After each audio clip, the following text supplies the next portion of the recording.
जानते हैं। अल्फा को हम लोग किसके नाम से, हीलियम पार्टिकल के नाम से, और जिसका हमने बोले थे कि चार्ज क्यों लेते हैं +4 और चार्ज हम लोग +2 लेते हैं और मास कितना लेते हैं +4। और बीटा को हम लोग फास्ट मूविंग इलेक्ट्रॉन के नाम से जानते थे, बीटा को फास्ट मूविंग इलेक्ट्रॉन, क्योंकि क्वेश्चन पूछे जाते हैं बोर्ड में ऑब्जेक्टिव में कि फास्ट मूविंग इलेक्ट्रॉन किसको कहते हैं, तो सिंपली याद रखिएगा कि फास्ट मूविंग इलेक्ट्रॉन हम बीटा पार्टिकल को कहते हैं। और गामा पार्टिकल अगर किसी भी फोटोन से या किसी जगह से इमिट करते हैं तो ना मास पे कोई इफेक्ट पड़ता है ना ही कोई चार्ज पे। तो लिख लीजिए इस तीनों में डिफरेंस क्या है। पहला बाबू, इट कैरी डबल पॉजिटिव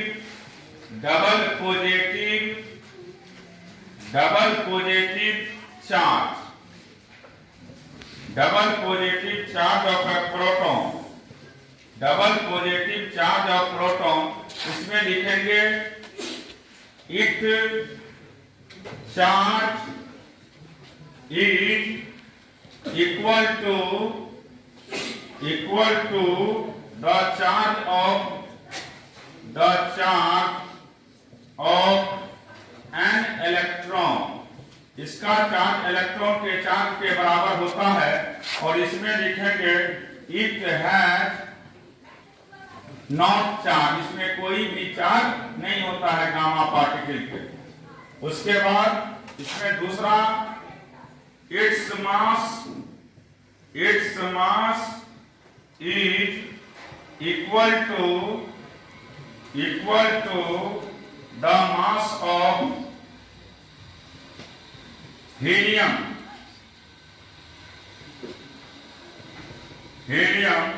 और इसमें its mass is equal to the mass of an electron। और इसमें its mass is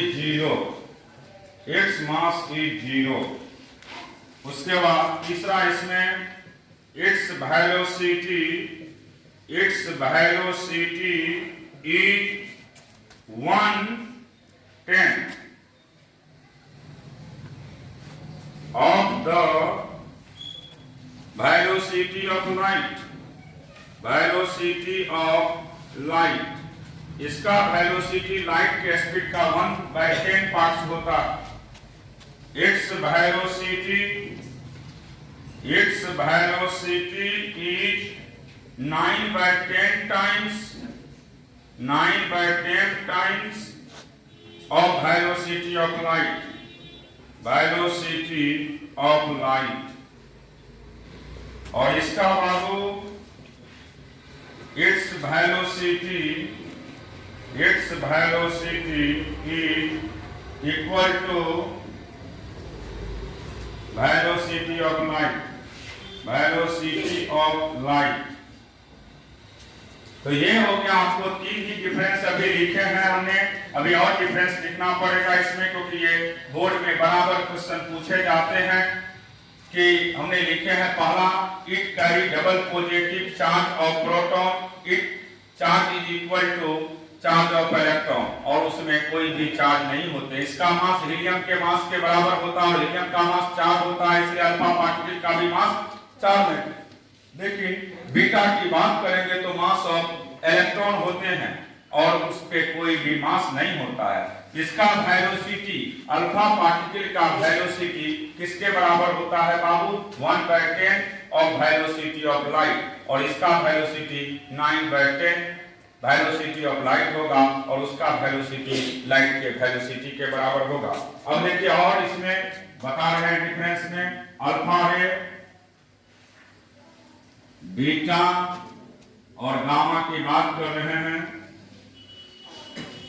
क्योंकि इससे पूछा जाता है क्वेश्चन, कभी कभी 5 मार्क्स में भी ये बोर्ड में पूछ दिए जाते हैं। अब देखिए चौथा क्या है इसका पॉइंट्स, उसी को बताएंगे। फोर्थ में इट्स पेंट्रेटिंग, भेदन क्षमता जिसको कहते हैं, penetrating power, it's penetrating power is very small. Alpha particle का पेंट्रेटिंग पावर बहुत ही कम होता है। It's penetrating power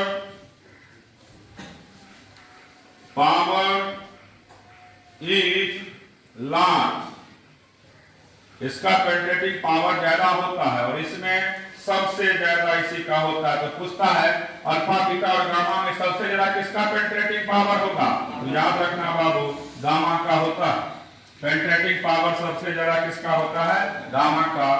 power is very large, gamma का सबसे ज्यादा पेंट्रेटिंग पावर होगा। उसके बाद पांचवा देखिए, it have a large ionising power. पूछता है अल्फा बीटा और गामा, ये भी बहुत बार पूछा है चौथा पॉइंट, और पांचवा भी बहुत बार पूछा गया है कि सबसे ज्यादा आयोनाइजिंग पावर किसका होता है? तो याद रखिएगा अल्फा पार्टिकल का। It's ionising power is less than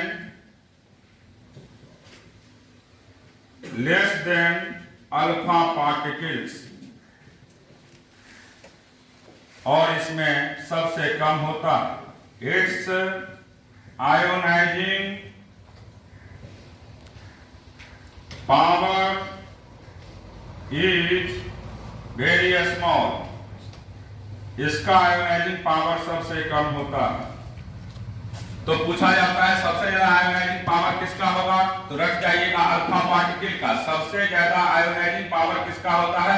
alpha particle का। और 6 में देखिए बाबू, it is deflected by electric and magnetic field, electric and magnetic field. तो पूछेगा, ये भी पूछ देता है कि अल्फा बीटा और गामा में कौन डिफ्लेक्ट करता है इलेक्ट्रिक और मैग्नेटिक फील्ड को? तो याद रखिएगा कि इलेक्ट्रिक और मैग्नेटिक फील्ड दोनों को डिफ्लेक्ट कौन करता है? Alpha particle. इसमें देखिए 6 में क्या है इसका, it is deflected by electric and magnetic field. Magnetic field ये भी इलेक्ट्रिक और मैग्नेटिक को डिफ्लेक्ट करता है और ये नहीं करता। तो पूछा जाता है इसमें कौन ऐसा है जो इलेक्ट्रिक और मैग्नेटिक फील्ड को डिफ्लेक्ट नहीं करेगा? तो याद रखिएगा गामा पार्टिकल जो है वह कभी भी इलेक्ट्रिक और मैग्नेटिक फील्ड को डिफ्लेक्ट नहीं करता है। गामा पार्टिकल जो है वह इलेक्ट्रिक और मैग्नेटिक फील्ड को कभी भी डिफ्लेक्ट नहीं करता है, ये याद रखिएगा। पूछा जाता है इसमें कि कौन ऐसा है जो इलेक्ट्रिक और मैग्नेटिक फील्ड को डिफ्लेक्ट नहीं करता है? तो सिंपल रख जाइएगा कि गामा पार्टिकल जो है वह इलेक्ट्रिक और मैग्नेटिक फील्ड को कभी भी डिफ्लेक्ट नहीं करता है। और लास्ट में देखिए, इट इफेक्ट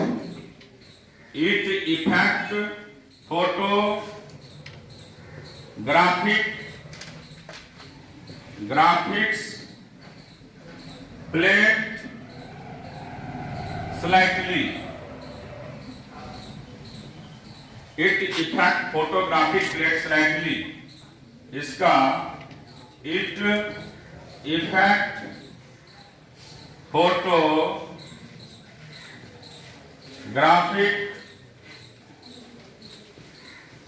प्लेट, और इसमें it effect photographic plate largely. तो याद ये भी रखिएगा, ये जो लास्ट हमने पढ़ाए हैं 4 पॉइंट ये बहुत इंपॉर्टेंट है कि सबसे ज्यादा पेनिट्रेटिंग पावर किसका होता है, तो याद रखिएगा गामा पार्टिकल का। कौन ऐसा है जो इलेक्ट्रिक और मैग्नेटिक फील्ड को डिफ्लेक्ट नहीं करता है, तो याद रखिएगा कौन नहीं करता है बाबू, गामा रे। उसके बाद आयोनाइजिंग पावर सबसे ज्यादा किसका होता है, तो अल्फा पार्टिकल का। किसका, अल्फा पार्टिकल का। उसके बाद जो है इसमें याद ये रखिएगा कि फोटोग्राफिक प्लेट को सबसे ज्यादा बाबू इफेक्ट कौन डालता है, तो गामा रे। कौन सा रे, गामा रे। तो ये सब आप ध्यान में रखेंगे। फिर बोर्ड में एक और क्वेश्चन खूब ज्यादा पूछा जाता है, प्रॉपर्टीज ऑफ एक्सरे। देखे होंगे क्वेश्चन, प्रॉपर्टीज ऑफ एक्सरे बराबर दिया जाता है, इसको आप लोग लिखिए, तब तक हम प्रॉपर्टी देखेंगे इसका। बहुत आसान है। अब इसके बाद हम लोग बात करेंगे एक्सरे। ये भी बोर्ड में बराबर क्वेश्चन पूछा जाता है 2 मार्क्स में। ये याद रखिएगा कि एक्सरे का पहला प्रॉपर्टी यही होता है कि ये भी स्ट्रेट लाइन पाथ पे चलता है। किस पाथ पे, स्ट्रेट लाइन पाथ पे, और इसका भी वेलोसिटी लाइट के वेलोसिटी के बराबर होता है। तो पहला पॉइंट तो यही याद रखना है, it travel in straight line, it travel in straight line with velocity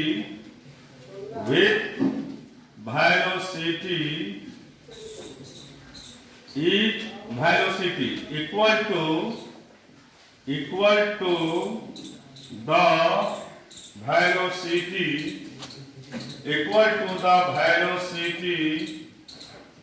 of light 3 × 10⁸ metre पर सेकेंड इन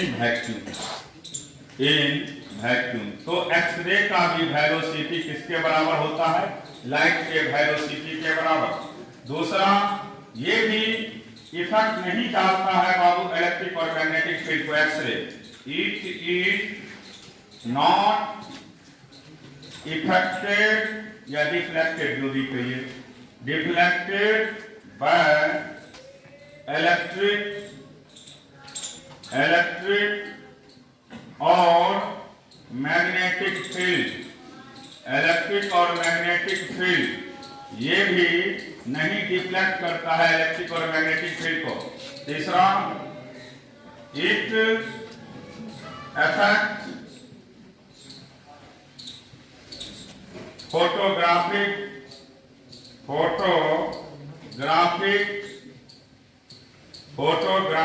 प्लेट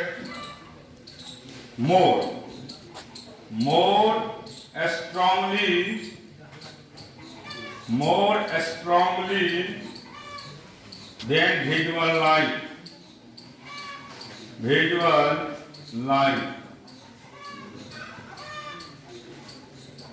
उसके बाद चौथा देखिए,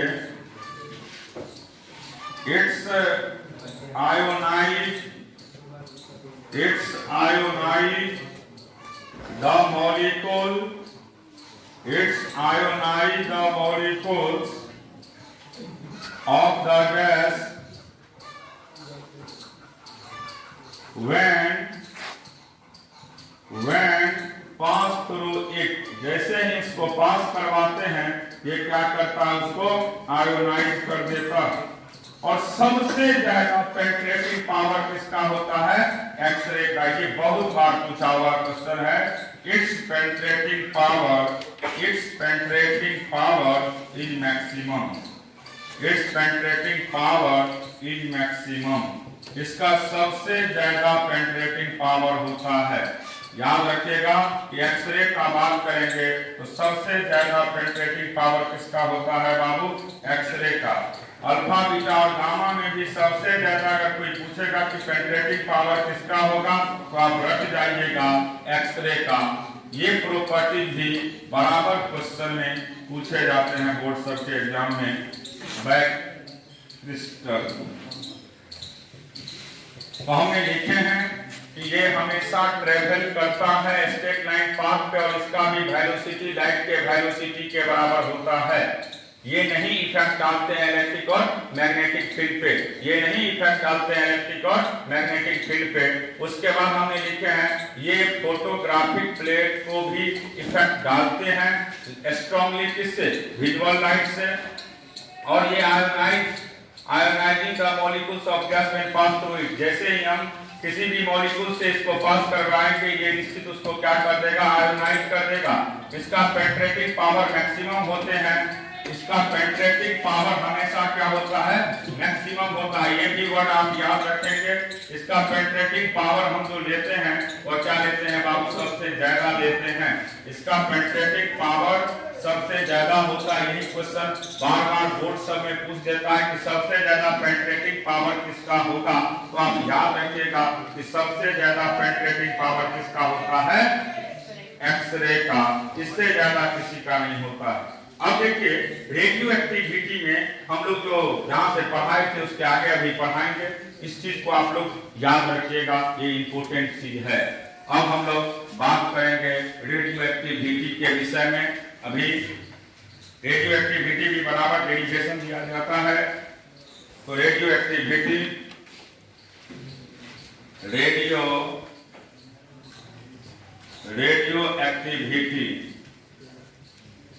रेडियो एक्टिविटी पिछले दिन थोड़ा सा पढ़ाए थे, लेकिन अल्फा बीटा और गामा सब के विषय में ज्यादा पढ़ाने लगे थे।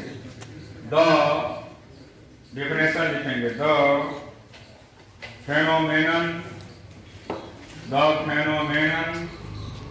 Of emission, the phenomenon of emission of radiation, the phenomenon of emission of radiation by an unstable nucleus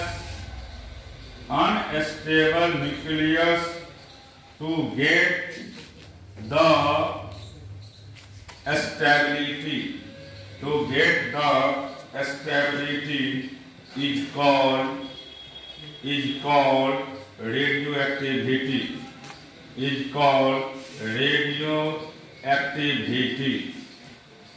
simple याद रखिएगा कि अगर किसी न्यूक्लियस जो अनस्टेबल है, अगर उसको स्टेबिलिटी बढ़ाना है उसका, तो उससे किसको निकाल देंगे? रेडियो एक्टिव एलिमेंट को। अगर किसी भी सब्सटेंस या मॉलिक्यूल से रेडियो एक्टिव एलिमेंट इमिट करते हैं, निकलते हैं, तो उसका स्टेबिलिटी क्या हो जाता है बाबू? बढ़ जाता है। क्लियर हो गया? तो यहाँ पे वही लिखे हैं, the phenomena of emission of radiation by an unstable nucleus to get stability is called radioactivity. अगर कोई अनस्टेबल है न्यूक्लियस, उसको स्टेबल करना है, तो आप क्या करेंगे? वहां से रेडियो एक्टिव रेडिएशन को निकाल दीजिएगा। क्लियर हो गया? अब देखिए बाबू लॉ ऑफ रेडियो एक्टिव कैसे प्रूव करते हैं, लिखते चलो। Law of radio active disintegration,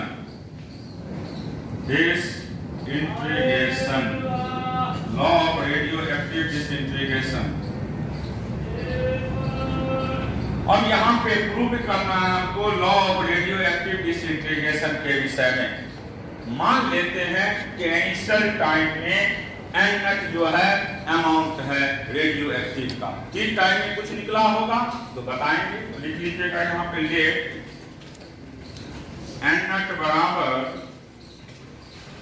total number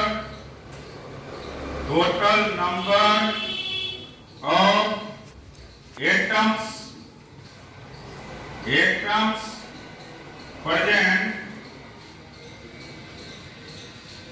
present in sample at t बराबर 0, फिर n total number of atoms left in a sample in a sample at t बराबर t time. Simply याद रख रहे हैं हम लोग कि इनिशियल टाइम t बराबर 0 पे कितना था बाबू, n नट। इनिशियल टाइम t बराबर 0 पे कितना था, n नट। बाद में कुछ निकला और निकल करके t बराबर t टाइम पे कितना हो गया, n। t बराबर t टाइम पे कितना हो गया, n। अब देखिए इसमें देन रेट ऑफ डिसइंटीग्रेशन जो निकला है, rate of disintegration, rate of disintegration जिसको माइनस dn/dt कहते हैं, वह डायरेक्टली प्रोपोर्शनल होता है किसका, n का। Minus dn/dt directly proportional to n, minus dn/dt directly proportional to n।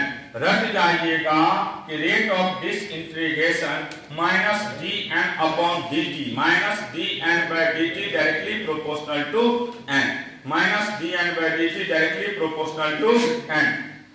अब जैसे ही प्रोपोर्शनलिटी कांस्टेंट को हटाएंगे तो इसको लिखेंगे माइनस dn/dt बराबर lambda into n, lambda into n, where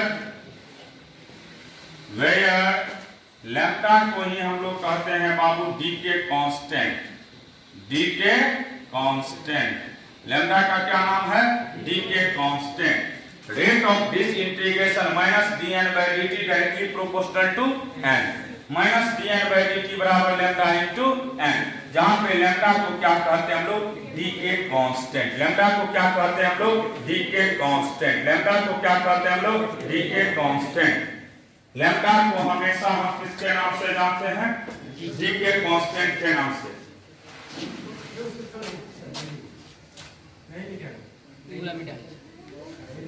इतना स्लो क्यों लिखता है जी, देखो बाय dt बराबर लैम्डा इंटू n, तो माइनस को उधर भेजिए, dn/n का वैल्यू क्या हो जाएगा, माइनस लैम्डा dt। अब इसको इंटीग्रेशन करते हैं, इंटीग्रेटिंग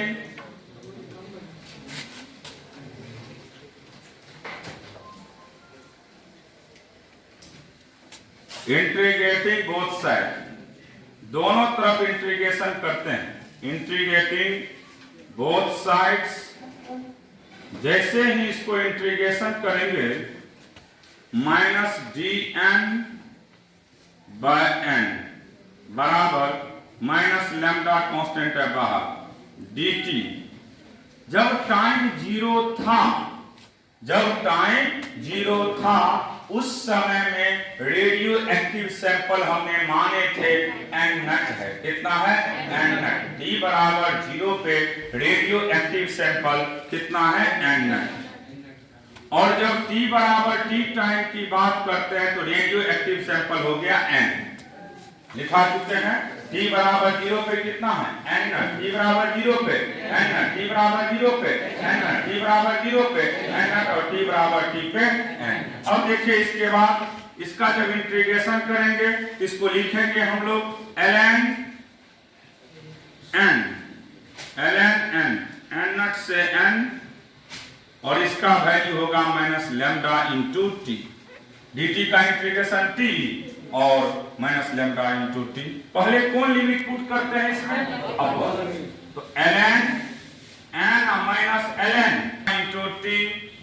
अब जैसे ही यहां से ln को हटाते हैं, आपको रटा चुके हैं कि बेस ln का उधर चला जाता है, तो ln का बेस क्या होता है, e, ln का बेस e, तो n अपॉन n नट का सिंपल वैल्यू होगा e पे पावर माइनस लैम्डा टी।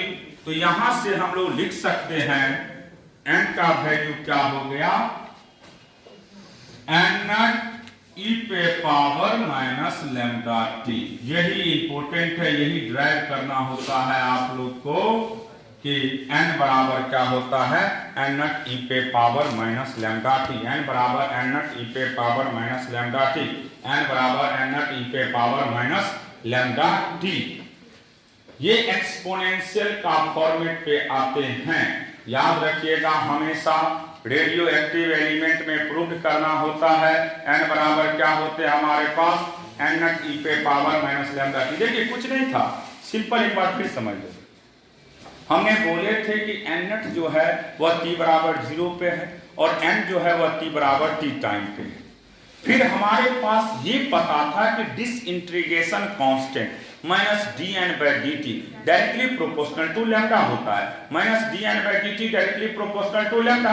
जैसे ही प्रोपोर्शनलिटी को कांस्टेंट को हटाते हैं तो एक आ जाएगा आपको, सॉरी मिस्टेक हो गया, minus dn by dt directly proportional to number of particles n। फिर जैसे ही प्रोपोर्शनलिटी कांस्टेंट को हटाते हैं तो माइनस dn बाई dt बराबर लैम्डा इनटू n। फिर उसके बाद इंटीग्रेशन करके हमने वैल्यू निकाल दिए हैं और यहां से वैल्यू आया है n बराबर n नॉट e पे पावर माइनस लैम्डा t, या इसको ऐसे भी लिख सकते हैं nt बराबर t टाइम के बाद n नॉट e पे पावर माइनस लैम्डा t। तो यहां इसको हम इस तरीका से लिख देते हैं, जहां पे लिखिए बाबू where nt number of sample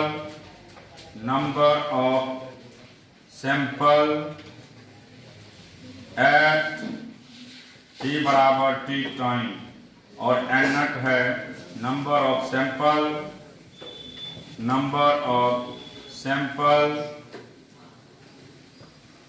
at t बराबर 0।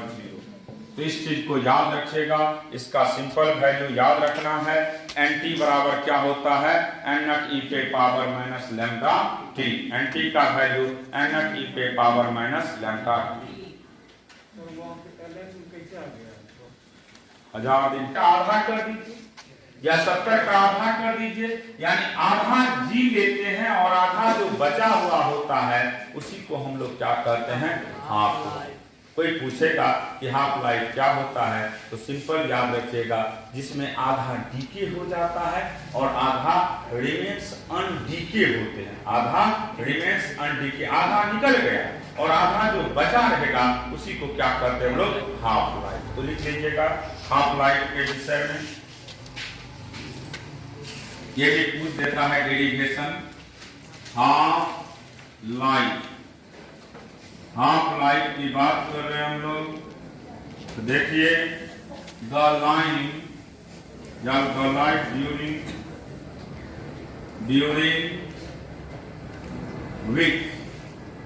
During which half the number of atoms, half the number of atoms decay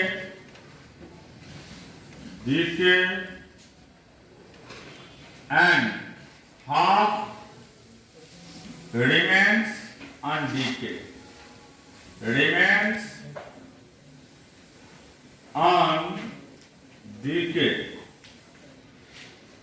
is called half-life. Is called half-life. इसी को किसके नाम से जानते हैं हम लोग? हाफ लाइफ के नाम से। आधा निकल गया और आधा बाकी रहता है, उसी को क्या कहते हैं हम लोग? Half life. अब जैसे देखिए, आप जानते हो, इसको प्रूव करना पड़ेगा हमें। We know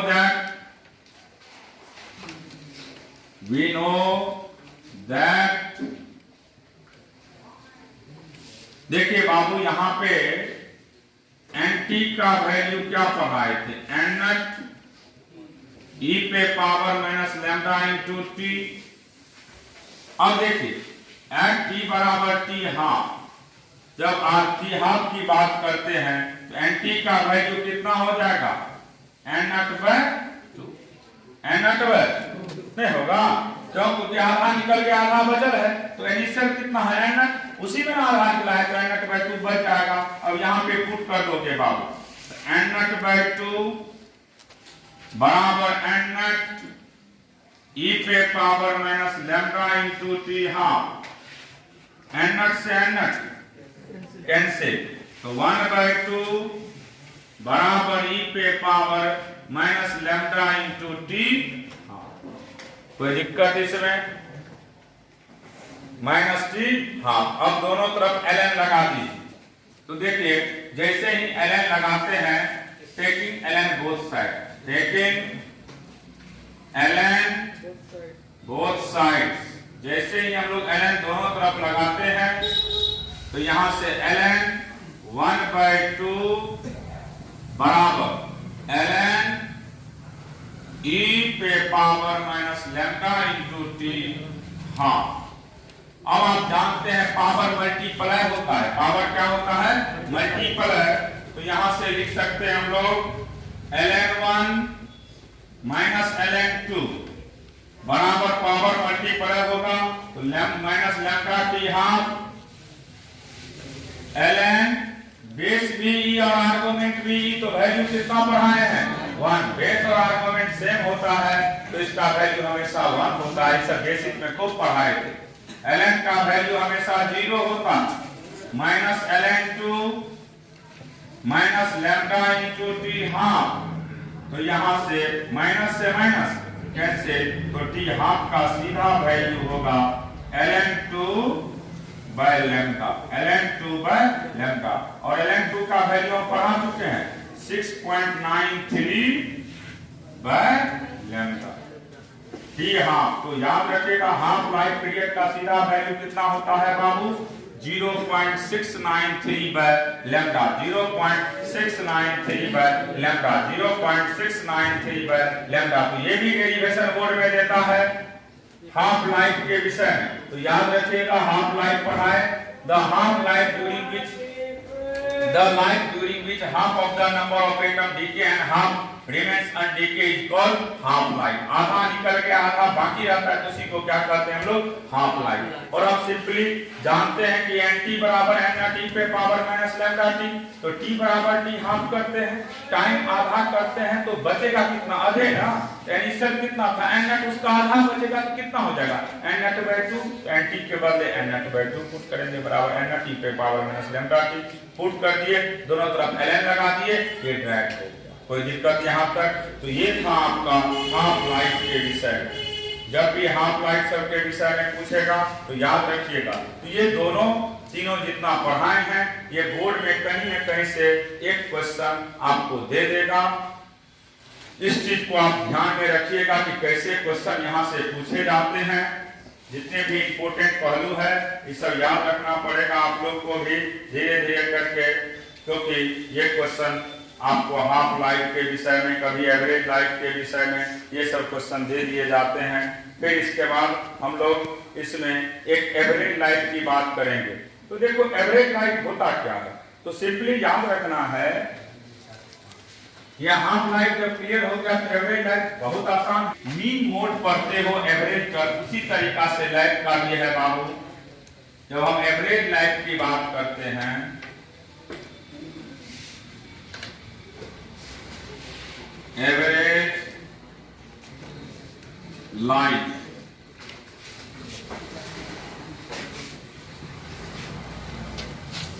तो इसमें सिंपल है कि मान लीजिए इसमें एक ही चीज पूछ सकता है बोर्ड में कि एवरेज लाइफ का फार्मूला क्या होता है। तो टी एवरेज का सिंपल वैल्यू आप लोग याद रखिएगा हमेशा 1/λ, 1/, टी एवरेज का सिंपल वैल्यू होता है 1/λ।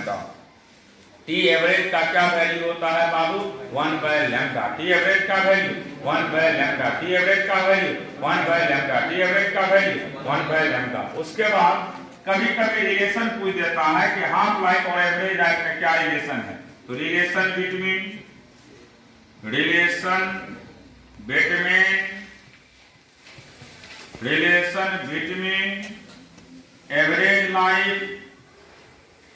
Average life and half life,